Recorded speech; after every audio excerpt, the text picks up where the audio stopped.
Happy मर्रा जिंदाबाद जिंदाबाद जिंदाबाद किसान भैया जिंदाबाद। धन्यवाद। आप सभी सम्मानित युवा साथियों, माताओं, बहनों, पिता तुल्य बुजुर्गों, आप सभी का मैं तहे दिल से अभिनंदन वंदन करता हूं।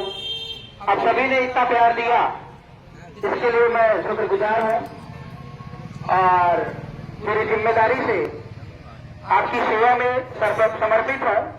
इसका मैं दृढ़ संकल्प पहले भी कर चुका हूं, आज भी करता हूं और आगे भी करता रहूंगा। बहुत सारी बातें हैं जो आपसे करनी है और सारी बात अगर शेयर करेंगे तो मुझे लगता है कि आपको भूख भी लग जाएगी और समय कम पड़ जाएगा। इसलिए बहुत कम शब्दों में अपनी बात को मैं रखना चाहूंगा। पिछली बार जब यहाँ पर मीटिंग प्रोग्राम हुआ था, हमारी जो आयोजक टीम है, आयोजक टीम में विशेष तौर से राजा राम जी और हमारे अतुल भाई मौर्य जी और यहाँ पे एक ब्रह्मा यादव जी, ऐसे कई चेहरे हैं जो अभी एक्चुअली क्या है कि जो सक्रिय रहता है उसी का नाम मेरे दिलो दिमाग में छा जाता है। अब आप कभी फोन नहीं करोगे, कभी बात नहीं करोगे, कभी सामाजिक समस्याओं को हमसे शेयर नहीं करोगे तो हमारे दिमाग में ना आपका चेहरा फिट रहेगा और ना ही आपका नाम फिट रहेगा। इसलिए पहचान बनानी है तो थोड़ा बहुत सक्रिय होना बहुत जरूरी है। तो मैं माफी चाहता हूं कि सभी का नाम नहीं जानता हूं, लेकिन जो सक्रिय है उनकी पहचान है हमें। तो खैर, अब बात यहाँ पर आती है कि जैसे हम लोग जिंदा हैं, जिंदा है कि मुर्दा है? जिंदा है। जिंदा है ना, सभी जिंदा है यहाँ पे जी। और कुछ मुर्दा भी बैठा है, तो बैठे हैं तो वो थोड़ा सा हाथ उठाने का कष्ट करेंगे। नहीं, अभी तो सभी जिंदा। कोई मुर्दा नहीं है, सब जिंदा है। फिर बात जिंदा है ना सब आखिर मुर्दा जिंदा की बात मैं इसलिए कर रहा हूँ कि जो मुर्दा है, सॉरी जो जिंदा है और सॉरी जो जिंदा है फिर भी मुर्दे की तरह है, मतलब एक लाश की तरह है। उनको सही गलत उचित अनुचित इन जो चीजों से कोई लेना देना नहीं है, ठीक है। उनके ऊपर जैसी पड़ी वैसी वो बिता लिए। किसी ने 2 थप्पड़ मार दिया तो साइड से निकल गए, किसी ने उन्हें कुचल दिया तो बच गए तो बच गए, नहीं तो दब गए तो दब गए, मर गए तो मर गए, ठीक है। उनको हम जिंदा लाश समझते हैं। और जिंदा वो है वास्तव में जिनको सामाजिक परख है, सही और गलत की पहचान है, उचित और अनुचित की पहचान है, कब किस मार्ग पे जाना है इसका आकलन उनके पास है, तो उन्हें जिंदा प्राणी कहते हैं। उदाहरण मैं एक छोटा सा देता हूं। अगर हमारे घर में हमारे पिताजी थोड़ी देर के लिए मानते हैं कि कोई गलत रास्ता अपना ले, तो आने वाली जो पीढ़ी है, उनके बेटी बेटियों की जो जिम्मेदारी है वो क्या होनी चाहिए? पिताजी की अंधभक्ति करना, पिताजी के हाँ में हाँ मिलाना, या पिताजी को सुधारना, या पिताजी न सुधरे तो पिताजी के खिलाफ एक्शन लेना। आप मुझे हाथ उठा के ये बात स्पष्ट बता सकते हैं कि सही गलत का अगर आकलन है, पिताजी थोड़ी देर के लिए अपने रास्ते से भटक गए हो तो उनको सुधारना हमारी जिम्मेदारी है कि नहीं है? आप बताएं। अगर हाँ में हाँ करते आप जाएंगे और जैसा वो काम करेंगे, जैसा वो काम करेंगे उन्हीं के पीछे लग करके आप हाँ में हाँ करेंगे तो मुझे नहीं लगता है कि जो है आप घर को बेहतर बना पाएंगे। अंततः एक ऐसी स्थिति में आप आ जाएंगे कि कहते हैं कि न घर के न घाट के, पिताजी ने तो घर बर्बाद कर दिया और आपने अंधभक्ति में घर बर्बाद कर दिया है। और इसी के बदले कहते हैं जब जागो तभी सवेरा। रास्ते में मैं आ रहा था तो नींद नहीं आ रही थी, तो हमने कहा लाओ थोड़ा एंटरटेनमेंट करते हैं। एक फिल्म हमने थोड़ी देर के लिए खोला तो अच्छी लगी तो थोड़ा आगे बढ़ा दिया, तो उसको मैं फॉरवर्ड करता करता उसका मॉडल देख रहा था। तो फिल्म का नाम था कर्ज चुकाना है। मैं थोड़ा ऐसे पुरानी मूवी वगैरह को देख लेता हूँ, नई मूवी पसंद नहीं आती है, क्योंकि उसमें कुछ सीखने को होता है। उसमें वो मूवी का नाम था कर्ज चुकाना है। तो कर्ज चुकाने में जो पिताजी थे वो ये बोले कि जो जब हम 50 साल के थे तब तो हमारी जिम्मेदारी थी घर की जिम्मेदारी को संभालना। अब हम 50 साल के बाद हो गए हैं तो सब बेटे की जिम्मेदारी है और मेरा काम है उड़ाना। तो पिताजी जो है वो लगातार पैसों को उड़ाते रहते हैं और बेटा जो है पिताजी की अंधभक्ति में लगा रहता है। एक कंडीशन ऐसी आती है कि पूरा घर जो है वो बिक जाता है पिताजी की सेवा में, और बेटा नहीं मेहनत करता रात में पिताजी की इच्छा को पूरी करने के लिए। एक दिन वो पूरी रात काम करते करते थक जाता है, सो नहीं पाता है और रास्ते में आता है तो सीढ़ी से गिर जाता है और उसकी मृत्यु हो जाती है। और मृत्यु हो जाती है उसके बाद जब लोग बोलते हैं, उसके पिता को एहसास दिलाते हैं, तब उस पिता को समझ में आता है कि हाँ हम गलत रास्ते पर थे। तो मेरा मतलब आप समझ गए होंगे। अपना कोई भी सगा क्यों ना हो, चाहे वो रिश्तेदार हो, चाहे वो सगा भाई हो, चाहे वो कोई पड़ोसी हो, अंधभक्ति में किसी का साथ मत देना। ये मेरा 20 से 25 साल का अनुभव बता रहा है और आपको 20-25 साल पीछे जाने की जरूरत नहीं है। अगर आपने हमारी बातों को मान लिया, समझ लिया, बीआरपी को पहचान लिया, तो आपको कभी भी पीछे मुड़ के देखने की जरूरत नहीं पड़ेगी। ये गारंटी वारंटी सब है। अब बात यहाँ पर आती है कि हम बात किसकी कर रहे थे, सुधारने की बात क्या कर रहे थे। पिछले 75 सालों में आपने देखा होगा जब हमारा देश आजाद हो गया, किससे आजाद हो गया? अंग्रेजों से। अभी भी आपका देश आजाद नहीं है, ध्यान रखिएगा। अभी उससे पहले एक ट्वीट मैंने किया, अपराध किसी और ने किया और जेल किसी और को ले गए पुलिस वाले पकड़ के। अपराध किसी और ने किया और जेल पकड़ के पुलिस वाले किसी और को ले गए। तो देश अभी भी गुलाम है, देश अभी भी गुलाम है। बस पहले शोषण कौन करते थे? अंग्रेज करते थे, जो डंडे के बल पे करते थे। और अब जो शोषण करने वाले हैं वो ऐसे जहर पिला के आपका शोषण कर रहे हैं, दारू पिला के आपका शोषण कर रहे हैं, जिसको आप कहते हैं मीठा जहर। इस तरीके से परोक्ष रूप से आपके देश से पैसे निकाल रहे हैं कि आपको एहसास तक नहीं हो रहा है कि अगला क्या कर रहा है, और आपको इस बात का एहसास नहीं है, इसलिए आप उस क्रांतिकारी मार्ग पर नहीं है। लेकिन जिस दिन आपको इस बात का एहसास हो जाएगा कि हमारे हक और हिस्सेदारी छीनी जा रही है हमसे, उस दिन आप क्रांति की राह पर निकल पड़ेंगे। बाबा साहब भीमराव अम्बेडकर ने कहा था, शिक्षा उस शेरनी का दूध है जो पिएगा वही गुर्राएगा, जो पिएगा वही गुर्राएगा। आरपी मौर्य मतलब बड़का शिक्षित हो गया है, इसलिए वो हमेशा गुर्राता ही रहता है कि भाई हमारे अधिकार और सम्मान का हनन हो रहा है। हमारे समाज के लोगों को लगातार अशिक्षित रखा जा रहा है। हमारे देश के यशस्वी प्रधानमंत्री पूरे देश को अंधभक्ति की मार्ग पर ले जा रहे हैं। एजुकेशन की फील्ड में एक भी रुपए का इन्वेस्टमेंट नहीं है। वो इसलिए नहीं कि वो आपको पढ़ाना नहीं चाहते हैं, उनको इस बात का डर है अगर उन्होंने आपको पढ़ा लिखा दिया, आपको सक्षम बना दिया, तो आप बाबा साहब भीमराव अम्बेडकर के मार्ग पर चलकर मोदी के खिलाफ एजेंडा और झंडा लेकर के खड़े हो जाएंगे। इसलिए नरेंद्र मोदी जी हो या बीजेपी सरकार एक भी रुपए पैसे इन्वेस्ट नहीं करना चाह रही पढ़ाई के नाम पर। तो हमने तो पढ़ लिया, हमने समझ लिया, इसलिए हम गली घूम करके आपको वो मार्ग बताना चाह रहे हैं कि वास्तव में आपका उत्थान किस रास्ते पर होना है।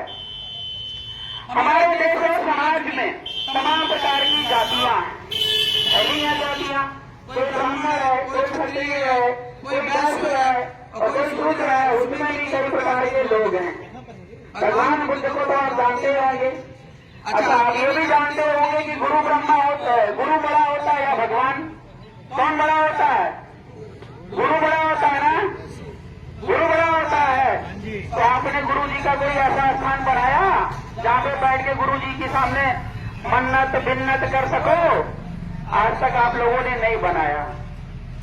तो कहते हैं गुरु ब्रह्म, क्या कहते हैं उसको, गुरु गोविंद गौ खड़े पका के लागू पाओ और बलिहारी गुरुआ पने गोविंद दियो बताए, यही कहते हैं ना, आपने सुना होगा। तो गुरु माना कि भगवान ने हमको बनाया। अब उधर मत जाओ कि भगवान ने कैसे बनाया, बहुत लंबा हिस्ट्री हो जाएगा, बताने में हमको कोई संकोच नहीं है। लेकिन बात यह है कि अगर हमारे माता पिता को ही हमें भगवान मान ले थोड़ी देर के लिए, तो माता पिता ने हमको पैदा किया।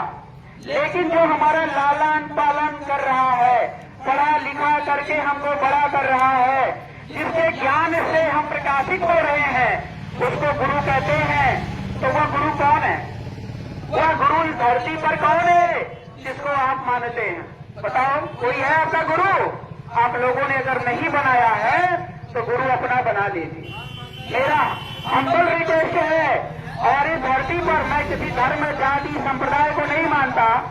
हमारा संप्रदाय, हमारा धर्म, हमारी जाति, हमारा वर्ग भारतीयता है। लेकिन मैं इतना जरूर कहूंगा कि जिस दिन आप भगवान बुद्ध के मार्ग पर चलना शुरू कर देंगे, भगवान बुद्ध को अपना आदर्श बना लेंगे, तो दिन जिंदगी में कभी भी आपको पछताने की जरूरत नहीं पड़ेगी। आप ये पोस्टर देखिए, तमाम सारे लोग हैं, पार्टी का प्रचार करते हैं भगवान बुद्ध की फोटो लगा करके, कोई जय श्री राम की फोटो लगा करके, कोई किसी और की फोटो लगा करके, जिसकी जो श्रद्धा होती है। लेकिन हमने कहीं पर भी बुद्ध का फोटो नहीं लगाया, नहीं लगाया ना। ये मुझे बताओ कि बुद्ध के विचारों को मानने से बुद्ध खुश होंगे या बुद्ध की पूजा अर्चना करने से खुश होंगे? बताओ कैसे होंगे? बुद्ध के विचारों को मानने से ही भगवान बुद्ध खुश होंगे ना। अभी मैं आपके बीच में आया, आपने माला फूल से ला दिया, मुझे बड़ा अच्छा लगा ना।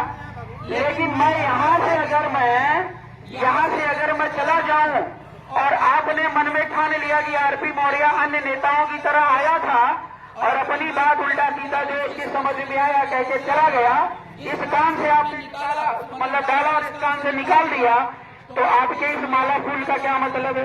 कोई मतलब? बता दीजिए मुझे।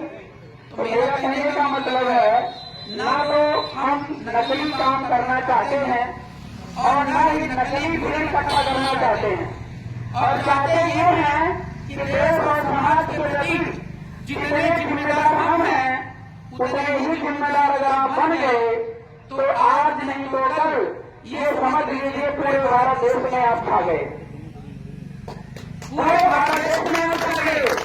और जितने लोग सत्ता में आते हैं, राजनीति में आते हैं, वो सिर्फ आपको वोट मांगने के लिए आते हैं। कहते हमको वोट दे दो, जिता दो।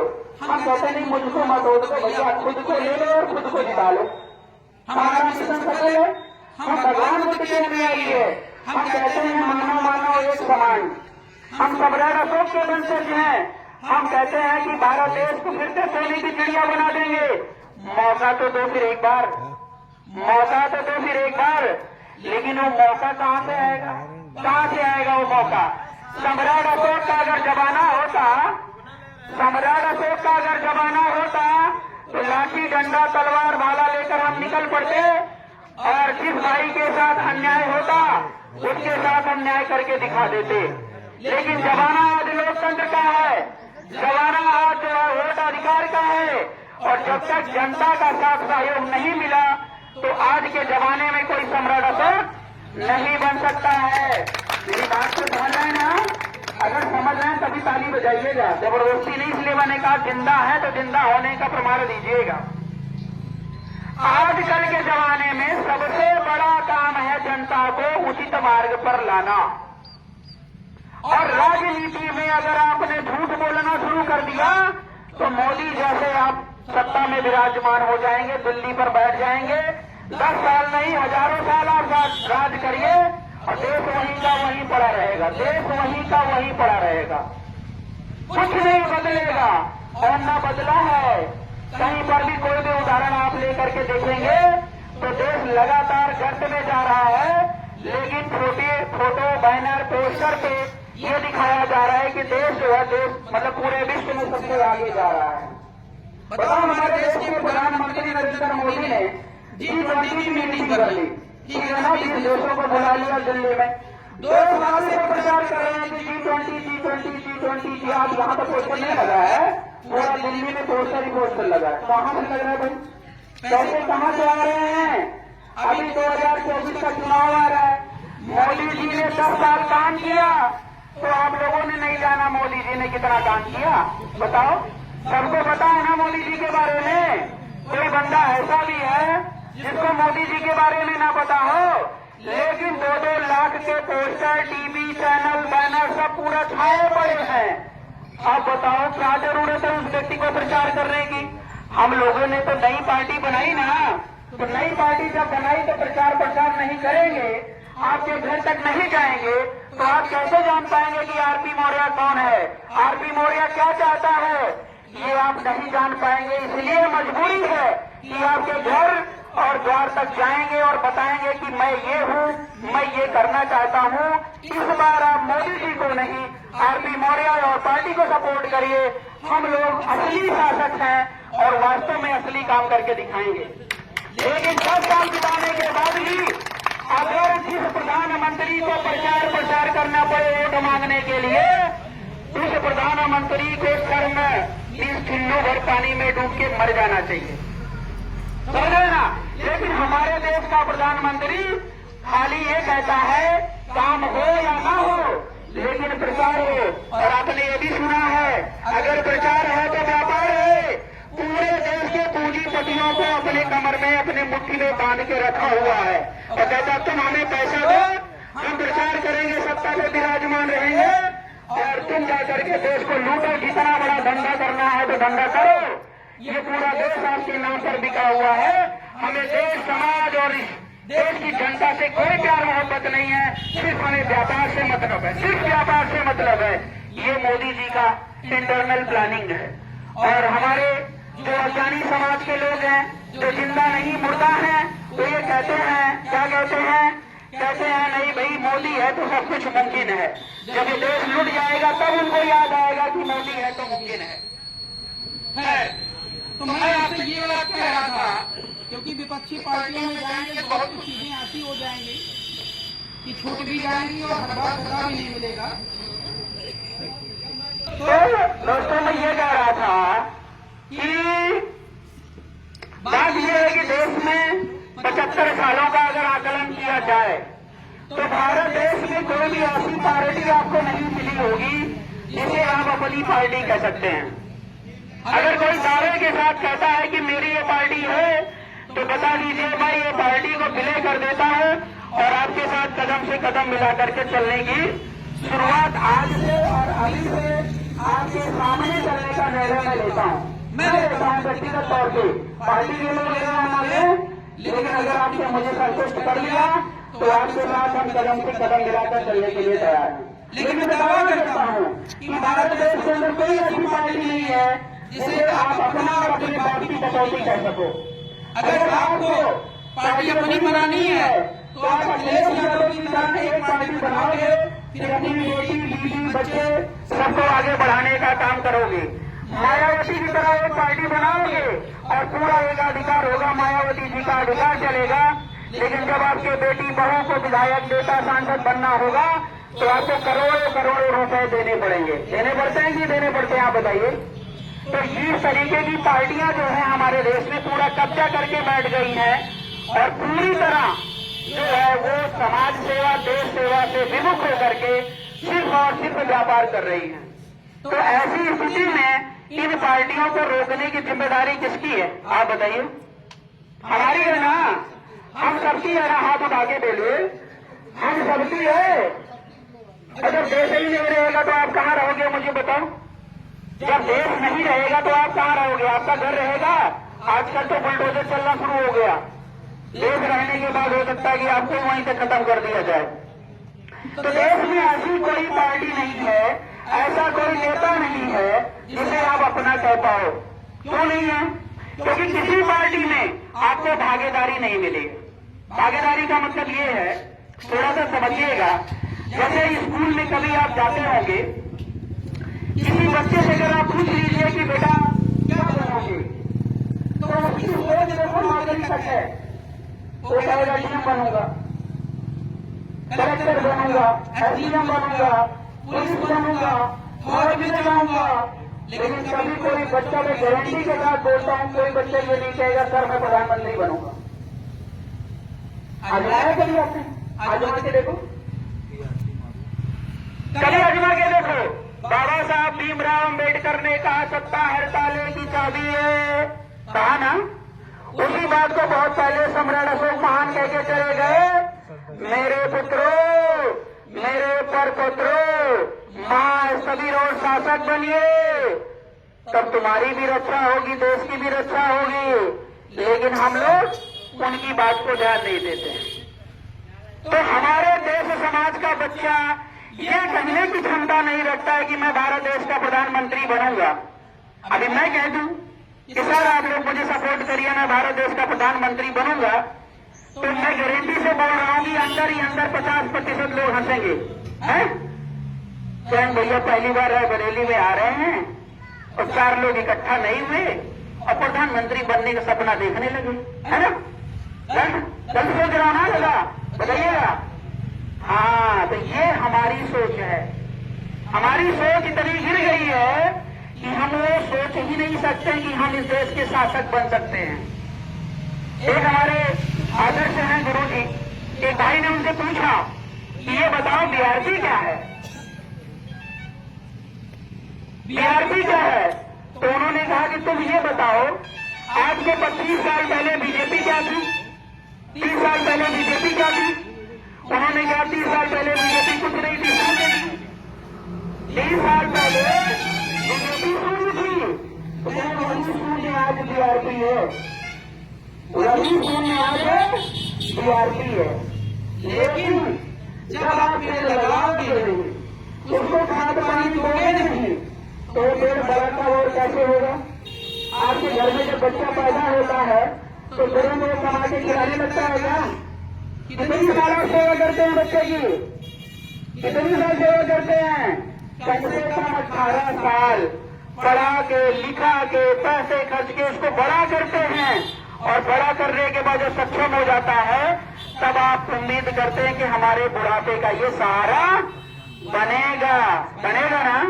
लेकिन आप किसी दूसरे के बेटे से काम क्यों नहीं चला लेते? फिर तो आप दूसरे के बेटे से काम चला लेते, अपना बेटा पैदा करने की जरूरत ही क्या थी, मुझे बताइए। लेकिन नहीं, आप अपने घर के, अपनी रक्षा के लिए अपना ही बेटा चाहते हैं, चाहते हैं ना, चाहते हैं ना। तो इस देश और समाज की रक्षा करने के लिए आप अपनी पार्टी नहीं चाहते क्या? आपने कभी सोचा नहीं? आपके दिमाग में ये बात कभी आई नहीं कि अपनी पार्टी होनी चाहिए? नहीं आई, ना तो कोई बताने वाला था, ना तो कोई परखाने वाला था, इसलिए आपने नहीं सोचा। लेकिन अब समय आ गया है, आपको सोचना पड़ेगा कि अपनी पार्टी भी होनी चाहिए, अपना वोट भी होना चाहिए, अपना नोट भी होना चाहिए, अपना प्रत्याशी भी होना चाहिए, और अपनी सरकार भी होनी चाहिए। होनी चाहिए, नहीं होनी चाहिए? जब हर चीज हमारे घर के अंदर है, हम उसको बना के खा नहीं पा रहे। दाल है, चावल है, गुड़ है, शक्कर है, सब कुछ है हमारे पास। किसान आदमी है तो आप जानते हैं खेत खलिहान में सब मिलता ही है। लेकिन अगर हम बना के उसको खा नहीं पा रहे हैं तो सोचिए हम कितने बड़े मूर्ख है कि नहीं है? मैं आपकी बात नहीं, अपनी नहीं कर रहा हूं मैं, हम भी इसी कैटेगरी से बिलोंग करते हैं, ठीक है ना। कुछ लोग बोलेंगे क्या शूद्र समाज से है, मैं शूद्र हूं, देख रहे हो ना, चेहरा देखो ना मेरा, मैं शूद्र लगता हूं लोगों की नजरों में। ऐसा हमको बांट के रख दिया है। जब मैं कहता हूं सम्राट अशोक का वंशज हूं, तब वो बात छुप जाती, तब नहीं कहता हाँ भाई तुम सम्राट अशोक के वंशज हो। सम्राट अशोक ने पूरे भारत को सोने की चिड़िया बनाया था, वहां पर वो नाम नहीं लेते हैं, लेकिन कहते हैं आरपी मौर्य, आरपी मौर्य शूद्र कैटेगरी में आता है। ये चीज उनके दिमाग में हावी है। तो शूद्र को कभी राजा मत बनने देना। अगर शूद्र राजा बन गया तो वो फिर कुछ उल्टा ही करेगा, और उल्टा वो करने नहीं देंगे। कौन? वो काले अंग्रेज जो इस देश का शोषण कर रहे हैं।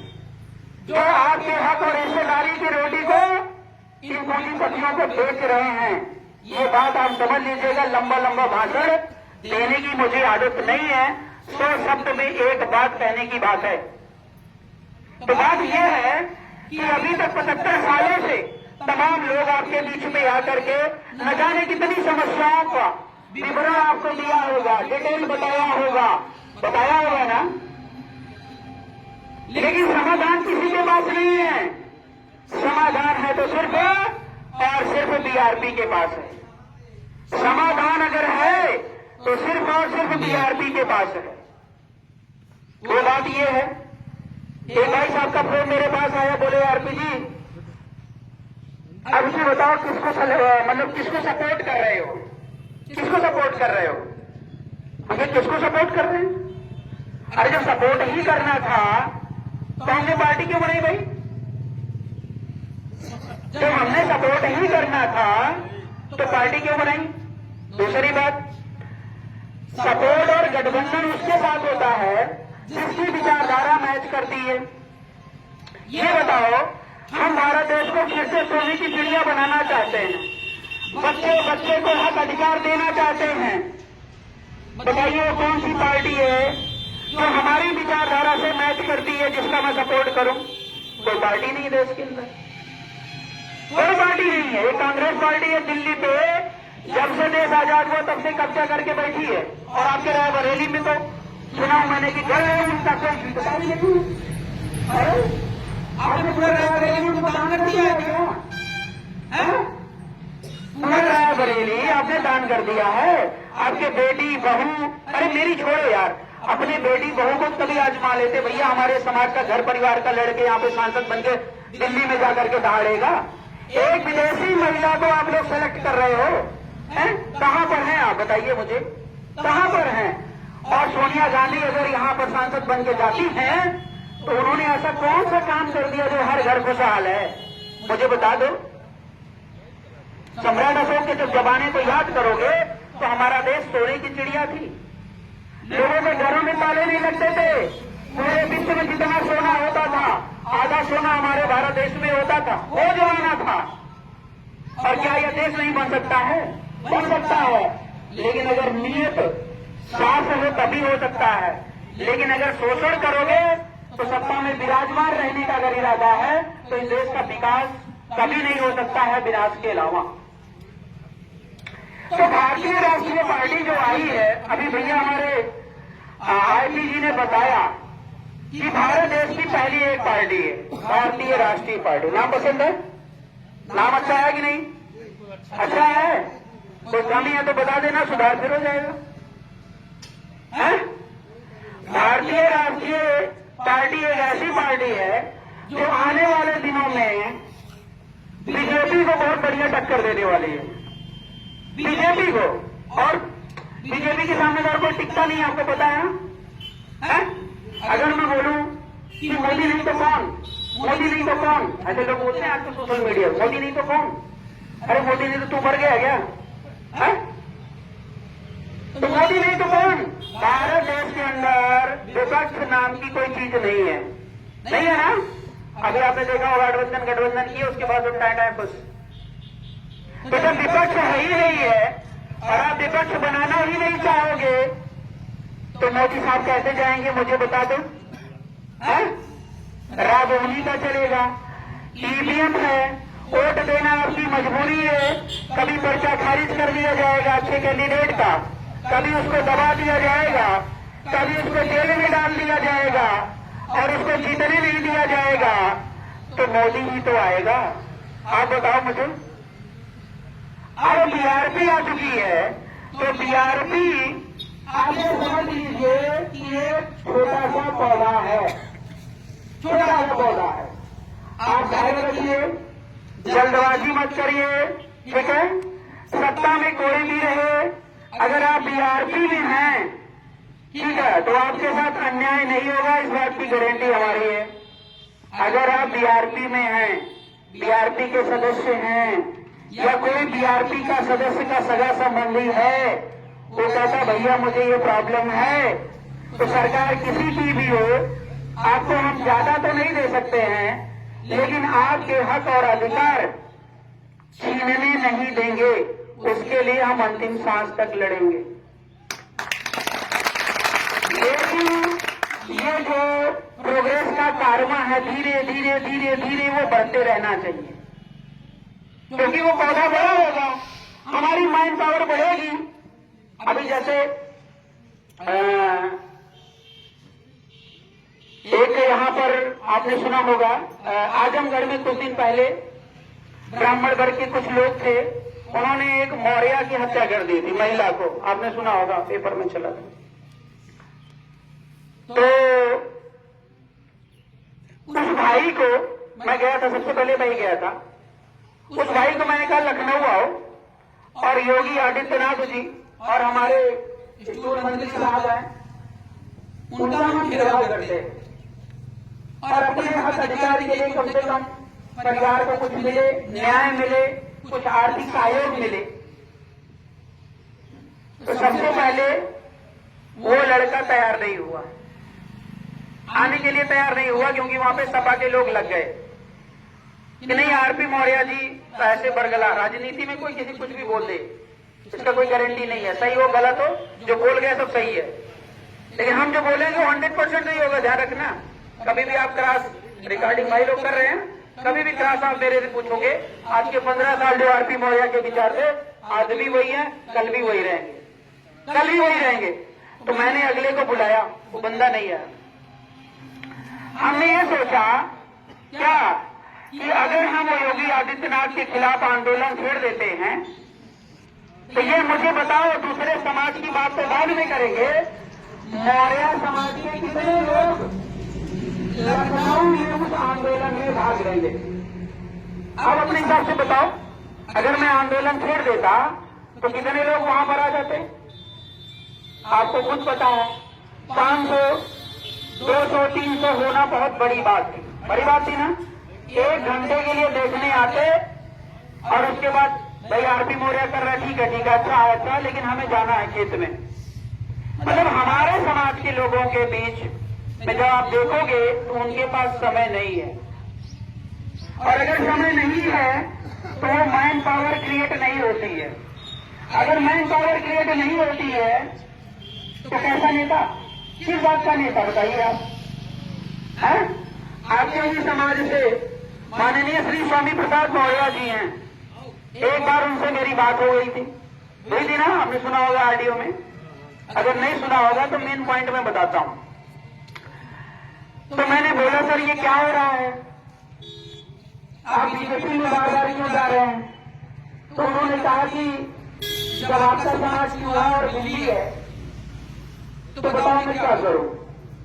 ये बात उन्होंने बोली, उस समय तो मुझे बड़ा गुस्सा आया, लेकिन अब वो बात तो कुछ भी आती है कि कहीं ना कहीं वो उनका अनुभव बोल रहा था कि जब हम स्वामी प्रसाद मौर्य के साथ नहीं खड़े हैं तो स्वामी प्रसाद मौर्य जी को बैसाखी चाहिए ना, बोलो, उनको सहारा चाहिए ना।